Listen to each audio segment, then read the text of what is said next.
अगर आप भी सिगरेट पीते हैं या फिर गुटखा खाते हैं या फिर किसी भी अन्य तंबाकू पदार्थ का सेवन करते हैं तो जरा थम जाइए, क्योंकि ये वीडियो खास कर आपके लिए है, क्योंकि आपकी जेब पर सीधा असर पड़ने वाला है, वो भी कुछ हल्का फुल्का नहीं।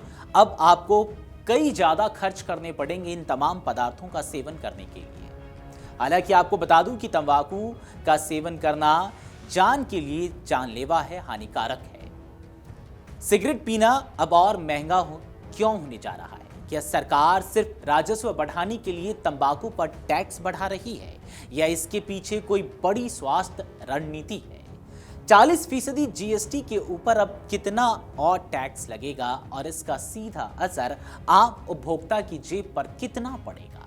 सबसे अहम सवाल कि इस टैक्स से जुटाया गया पैसा जाएगा कहां और क्या राज्यों को भी इसमें हिस्सा मिलेगा?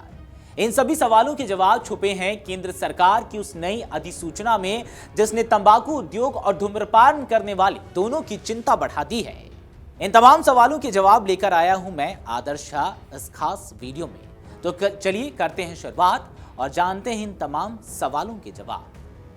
केंद्र सरकार ने तंबाकू नियंत्रण और राजस्व व्यवस्था को मजबूत करने की दिशा में एक बड़ा और अहम फैसला लिया है। वित्त मंत्रालय की ओर से जारी ताजा अधिसूचना के मुताबिक सिगरेट और अन्य तंबाकू उत्पादों पर लगने वाले उत्पाद शुल्क में व्यापक बदलाव किए गए हैं। यह नई कर व्यवस्था 1 फरवरी 2026 से लागू होगी, जिसका सीधा असर सिगरेट पीने वालों की जेब और तंबाकू उद्योग दोनों पर पड़ेगा। सरकार ने इस बार सिगरेट पर टैक्स तय करने का आधार उसकी लंबाई और श्रेणी को बनाया है। नए नियमों के तहत प्रति 1000 सिगरेट पर अतिरिक्त उत्पाद शुल्क यानी कि 2050 रुपए से लेकर 8500 रुपए तक रखा गया है। यानी जितनी लंबी और प्रीमियम सिगरेट उतना ज्यादा टैक्स। इससे साफ है कि सरकार ने साधारण और महंगी सिगरेट के बीच कर का अंतर और स्पष्ट कर दिया है। सबसे अहम बात यह है कि यह नया उत्पाद शुल्क पहले से लागू 40% जीएसटी के अतिरिक्त होगा, यानी तंबाकू उत्पादों पर टैक्स का कुल बोझ और बढ़ जाएगा।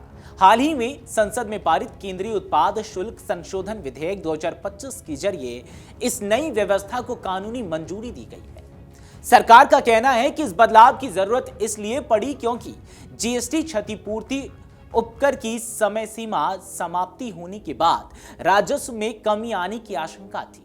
इस नए ढांचे के जरिए न सिर्फ उस कमी को पूरा किया जाएगा, बल्कि तंबाकू पर कर प्रणाली को भी ज्यादा व्यवस्थित और पारदर्शी बनाया जाएगा।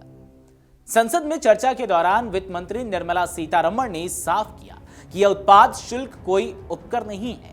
उन्होंने कहा कि इससे जुटाया गया पैसा विभाजित किए जाने वाले कोष का हिस्सा बनेगा और इसका 41% राज्यों के साथ साझा किया जाएगा। यानी केंद्र के साथ साथ राज्यों को भी इस टैक्स से सीधा फायदा होगा। वित्त मंत्री ने यह भी याद दिलाया कि जीएसटी लागू होने से पहले भी तंबाकू उत्पादों पर हर साल कर बढ़ाए जाते थे। उनका तर्क था कि दुनिया के कई देश महंगाई और स्वास्थ्य कारणों से नियमित रूप से तंबाकू टैक्स बढ़ाते हैं। भारत में भी इस फैसले का उद्देश्य सिर्फ राजस्व बढ़ाना नहीं, बल्कि लोगों को तंबाकू की लत से दूर करना है और सार्वजनिक स्वास्थ्य की रक्षा करना है। स्वास्थ्य विशेषज्ञों का मानना है कि सिगरेट महंगी होने से खासकर युवा वर्ग में धूम्रपान की प्रवृत्ति कम हो सकती है। वहीं तंबाकू उद्योग के लिए यह फैसला चुनौतीपूर्ण माना जा रहा है, क्योंकि कीमत बढ़ने से बिक्री पर असर पड़ सकता है। कुल मिलाकर 1 फरवरी 2026 से सिगरेट पीना न सिर्फ सेहत के लिए महंगा पड़ेगा, बल्कि जेब पर भी भारी साबित होगा। सरकार का दावा है कि यह कदम देश की सेहत और अर्थव्यवस्था दोनों के लिए जरूरी है। ऐसे में 1 फरवरी 2026 के बाद जब सिगरेट, गुटखा या फिर तमाम तंबाकू पदार्थों की कीमतें जब बढ़ जाएंगी, उसके बाद आपको ये तय करना है कि क्या आप अपने स्वास्थ्य के लिए इतनी भारी कीमत चुकाएंगे, खासकर तब जब वो आपके स्वास्थ्य को और खराब कर सकता है। आपको एक बार फिर से याद दिला दूं कि तंबाकू पदार्थों का या फिर तंबाकू का सीधा सेवन करना स्वास्थ्य के लिए हानिकारक है। इस पर आपकी क्या राय है, हमें कमेंट सेक्शन में बताएं। अगर आप ये वीडियो YouTube पर देख रहे हैं तो हमारे चैनल को सब्सक्राइब कर बेल आइकन दबाएं और Facebook पर देख रहे हैं तो हमारे पेज को लाइक करें।